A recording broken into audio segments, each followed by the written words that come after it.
Well, I finally got the Cobra retuned after adding the catalytic converters. I'll go over all the numbers and everything else later on in the video. In this video, there's 3 separate Terminators I got dynoed that day. Mine, Tom's, who I've met before, and his Cobra's been on the channel a few years ago.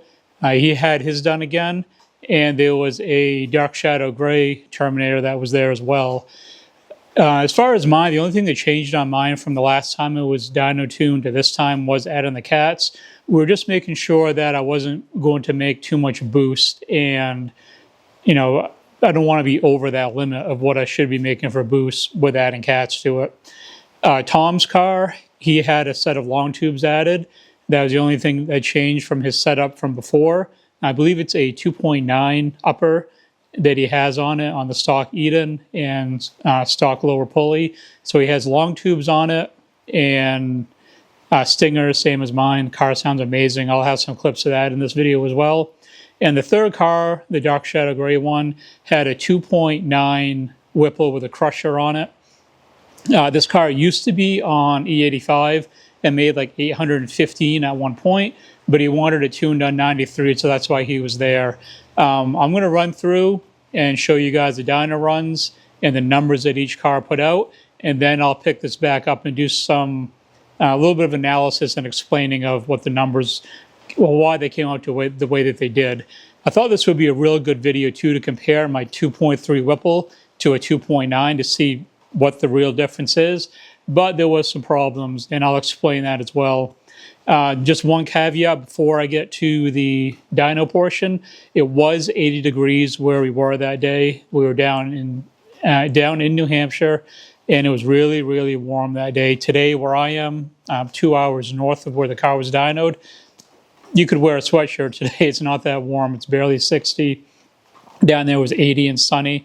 So the temps were definitely fighting against us as far as numbers go. But show you guys the dyno runs now, and then at the end I will explain everything.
So those are the 3 runs and all the numbers that the car's made.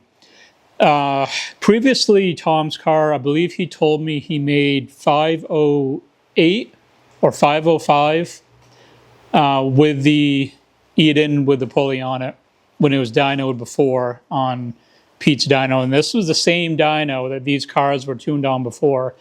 My original tune with the Whipple and Tom's original tune, it's the same dyno, it's just a different location. So it's pretty comparable for these numbers. He pulled a little bit lower than he did without the long tubes, but that goes back to what I said before about the heat, which is the same with mine. When mine was originally tuned, it made 658 with problems, and now it made 652, but it was in the heat. As far as the problems my car had then, that was when I had the bad fuel pumps in there, and the tank was rusted out, and the pumps were clogged with rust. And I don't think those DW pumps were keeping up with the car really needed at the time. So there was that factor as well. The plan, hopefully this fall, is to have a dyno day down there where they're going to charge probably like $100 per pull. And what I want to do then is have this dyno run on the dyno again with Torco, with the Torco tune. It has a Torco tune in it. Pete put a Torco tune in here. I just don't know what it makes of power yet, because there was no point in running Torco in it on that day with it being 80 degrees outside. And it was, I'm not sure what the humidity was, but it was a pretty hot day. So it kind of would have been a waste. What I want to do is go down there in the fall, which is when they're planning on doing the dyno day, if it happens, and dump some Torco in there, load up the Torco tune, and just see where this thing will spit out. I'm hoping for 670 to 680 with those 2 factors put in there with the Torco and cooler weather. My VMP Gen 3R did 676 on 93. So if I can beat that, even though I will have Torco, we'll call that a wash compared to it being a smaller 2.3 compared to a 2.6 being the bigger blower. But I just want to see how they compare. As far as the Dark Shadow Gray one, I was really hoping it would be a fair comparison between the two. He pulled about 11 more rear wheel horsepower than mine did, but that car should have made close to 700. You could tell in the video that it was breaking up and sputtering. The car definitely has some problems, and that's something that he's going to have to sort out. But that car should have made more power, so I'm not going to say that the 2.3 Whipple is really, really close to the 2.9 Crusher, because that car definitely should have pulled more. But it was a pretty, would have been a fun comparison if it was even terms, because you can't get any more even than that when comparing Terminator to Terminator with mods. Same day, same dyno, but the conditions didn't change. So it was pretty fair. It just, the car had problems, which was unfortunate. So where does that leave the Terminator now as far as what's next with it? Honestly, as far as power goes, I'm all set. Everyone wants, to chase dyno numbers and big power, but 652 is a lot of friggin' power in these cars or any car, and I have no desire or no need to really get more power out of this. And I really am not going to be able to unless I were to do cams or have an entire motor rebuild done with higher compression, which that's way too expensive, and even doing cams is way too expensive. It cost me a lot to fix what was broken on the car with the differential and just the minor upgrades that I did on it. So that costs a lot of money. So I'm not looking forward to dumping a bunch of more money into it as far as doing cams or something that extensive. I don't think I would get more power out of it on stock compression to equal the price of what it would come out to have cams done for the power increase that I would see out of it. So, I'm fine. This car has been dynoed 3 times since I've owned it. Twice when Pete tuned it, and once just for fun. And every single time it pulled over 650. Even if it was only by a couple, it doesn't matter. It still pulled over 650 every single time. It's a very, very healthy Terminator, regardless of the miles on it. It's got almost 100K on it. Pulled 180 compression across the board, consistently makes 650 at the wheels, and it's just a really, really strong running car. And I'm not going to try to make more power with it. It's just really good as it is.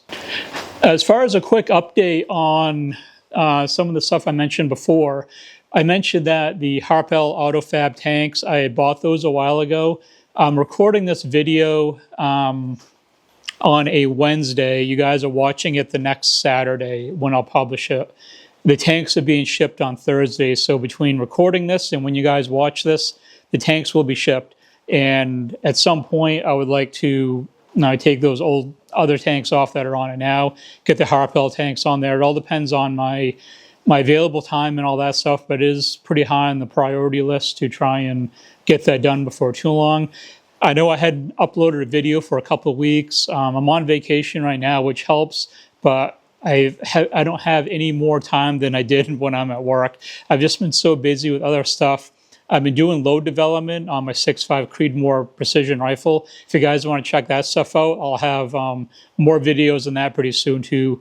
Man, that thing is friggin' so accurate, unbelievable, but I won't get into that for this video. I'll save that for later on. So that will do it. I'm really, really happy with the car. It runs great, it drives great. You know, as far as, you know, continuing to mod it, I'll probably do like springs and shocks on it, not springs, shocks and struts on it. It could probably ride a little bit better. I'm sure they're kind of worn out with the age. I don't know if there's still the stock ones on there that came on it from the factory or if they've been changed at some point. But I think it can ride a little bit better. It does not ride as nice as my Torch Red Terminator I had, which I had those changed out in new Coney adjustable shocks, but in it rode so good. So that's what I want to do with this. That's probably next on the list as far as modifications go. And just doing, you know, some little things just to, you know, tweak it a little bit more, make it more of my own personal car, probably add some carbon fiber to it, some more to it when that stuff becomes available. But like I said, the power stuff, I'm pretty much set where it is. I'm gonna, you know, I don't see myself really trying to pursue any more power out of this than where it's at now. If you didn't make it this far in the video, make sure to leave it a like. I do have some more stuff coming up with the Cobra throughout the summer. A lot more videos I want to record. Can't take the car out today. It's pouring rain, but I'll get some in driving videos. I know you guys have heard the exhaust with the cats on it since I had them put on, but I don't have any in-car driving ones, but I'll get one of those pretty soon. So look forward to that and a few other videos I have lined up about this car. Like I said, if you did make it this far in the video, make sure to leave it a like. If you're new here, the sub button is down below. But above all else, thanks for watching.